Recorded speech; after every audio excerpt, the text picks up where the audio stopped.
Zlatna guska, braća Grimm. Bio je jednom jedan bračni par. Imali su trojicu sinova. Jednog dana najstariji sin pošao je u šumu sjeći drva. Mama mu je pripremila kolača i mlijeka da pojede i popije kada ogladni. U šumi je do njega došao jedan siromašan starac i pitao ga je: možeš li mi dati malo hrane? Ne sjećam se kada sam zadnji put jeo. Najstariji sin mu odgovori: ne mogu ti dati ništa, jer onda meni neće ništa ostati. Nakon toga, kada je najstariji sin sjekao drva, sjekira mu je pala na ruku i on se ozlijedio, pa je morao poći kući. Drugi dan, drugi sin otišao je u šumu sjeći drva.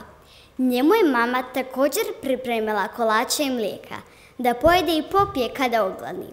U šumi je i do njega došao jedan siromašan starac i njega je pitao: možeš li mi dati malo hrane? Ne sjećam se kada sam zadnji put jeo. I drugi sin mu odgovori: ne mogu ti dati ništa, jer onda meni neće ništa ostati. Kada je drugi sin sjekao drva, njemu je sjekira pala na ruku i on se ozlijedio, pa je morao poći kući.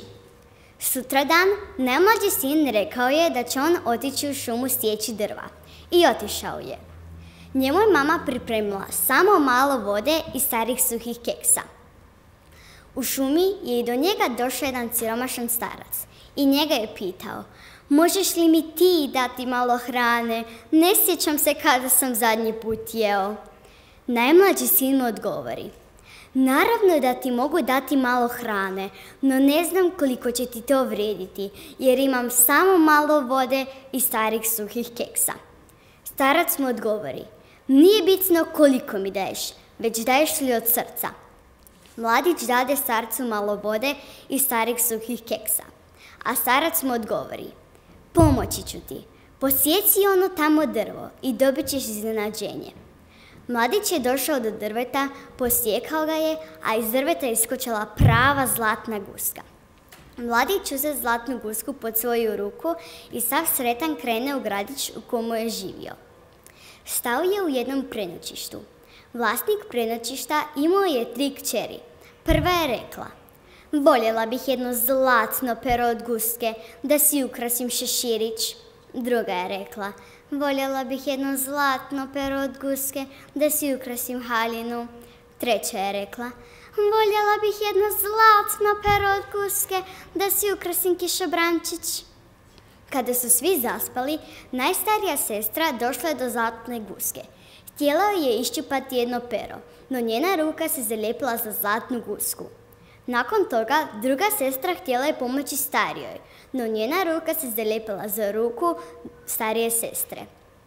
Ujutro je i najmlađa sestra htjela pomoći objema sestrama, no njena ruka se zalijepila za ruku druge sestre. Mladiću nije smetalo to što su se 3 djevojke zalijepile za njegovu zlatnu gusku. Samo je uzeo zlatnu gusku i sa 3 djevojke iza sebe krenuo u gradić u kojemu je živio.